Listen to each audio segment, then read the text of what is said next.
ನೀಡಿ ನೀಡಿ ಕೆಟ್ಟರು ನಿಜವಿಲ್ಲದೆ, ಮಾಡಿ ಮಾಡಿ ಕೆಟ್ಟರು ಮನವಿಲ್ಲದೆ, ಮಾಡುವ ನೀಡುವ ನಿಜ ಗುಣವಿದ್ದಡೆ ಕೂಡಿಕೊಂಬ ನಮ್ಮ ಕೂಡಲ ಸಂಗಮ ದೇವ ಅಂತ.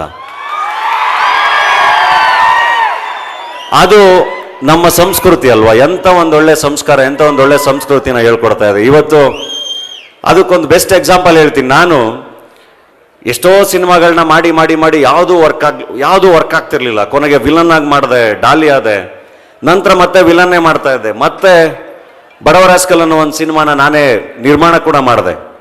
ಆ ಮೊದಲನೇ ಸರಿ ನಿರ್ಮಾಣ ಮಾಡಬೇಕಾದ್ರೆ ತುಂಬ ಭಯ ಇತ್ತು. ಯಾಕೆಂದರೆ ನಾನು ಅಲ್ಲಿವರೆಗೂ ವಿಲನ್ ಆಗಿ ದುಡ್ದಿದ್ದು, ನನ್ನ ಸ್ನೇಹಿತ ಹತ್ರ ಇಸ್ಕೊಂಡಿದ್ದು, ಇದನ್ನೆಲ್ಲ ಇಟ್ಕೊಂಡು ಒಂದು ಸಿನಿಮಾ ಮಾಡಕ್ಕೆ ಹೊರಟಿದ್ದೆ. ಅಲ್ಲಿ ನಿಜವಾಗ್ಲೂ 100% ಎಫರ್ಟ್ಸು, ಪ್ರಾಮಾಣಿಕವಾದ ಎಫರ್ಟ್ಸ್ನೆಲ್ಲ ಹಾಕಿದ್ದಕ್ಕೆ ಆ ಸಿನಿಮಾ ತುಂಬ ಚೆನ್ನಾಗಿ ಗೆಲ್ತು. ಕೂಡಲ ಸಂಗಮನ ರೂಪದಲ್ಲಿ ನೀವೆಲ್ಲರೂ ಸೇರಿದ್ರಿ, ನನಗೆ ಎಲ್ಲರೂ ಗೆಲ್ಸಿದ್ರಿ. ಸೊ ಮಾಡುವ ನೀಡುವ ನಿಜ ಗುಣ ಇದ್ದಾಗ ಡೆಫಿನೆಟ್ಲಿ ಎಲ್ಲದು ಸೇರ್ಕೊಳ್ಳುತ್ತೆ ಅಂತ. ಗುರುಗಳನ್ನ ತಗೊಂಡ್ರೆ ಗುರುಗಳಿಗ ಗುಣ ಇರೋದಕ್ಕೆ ಕೂಡಲ ಸಂಗಮ ದೇವ ಅವ್ರ ಜೊತೆಗಿದ್ದಾನೆ. ಅವರು ಹಿಡಿದಿರೋ ಎಲ್ಲ ಕೆಲಸಗಳು ತುಂಬಾ ಚೆನ್ನಾಗಿ ಆಗ್ತಾ ಇದೆ. ಸಂಸ್ಕೃತಿ ಅಲ್ವಾ? ಇವನಾರವ ಎಂದೆಣಿಸಿದಿರಯ್ಯ, ಇವ ನಮ್ಮವ ಎಂದೆಣಿಸಯ್ಯ. ಅದು ನಮ್ಮ ಸಂಸ್ಕೃತಿ ಅಲ್ವಾ?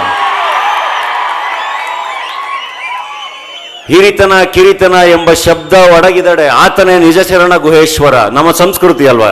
ಶರಣ ಅಂತಿದ್ದಂಗೆ ಇವತ್ತು ನೋಡಿ, ಇವತ್ತು ವೇದಿಕೆ ಮೇಲಿರಿ ಎಲ್ಲರೂ ಕೂತಿದ್ದಾರೆ. ಎಲ್ಲರ ಪಕ್ಕದಲ್ಲಿ ಶರಣ ಶರಣ ಶರಣ ಶರಣ ಅಂತಿದ್ದಂಗೆನೆ ಶರಣ ಅನ್ನೋ ಪದದ ಅರ್ಥನೇ ಸಮಾನತೆ. ನಾವೆಲ್ಲರೂ ಒಂದೇ. ಒಬ್ಬ ಶರಣ, ಇನ್ನೊಬ್ಬ ಶರಣ, ಶರಣ ಶರಣ ಅಂತಿದ್ದಂಗೆ. ಸೊ ಇದೆಲ್ಲವೂ ನಮ್ಮ ಸಂಸ್ಕೃತಿ.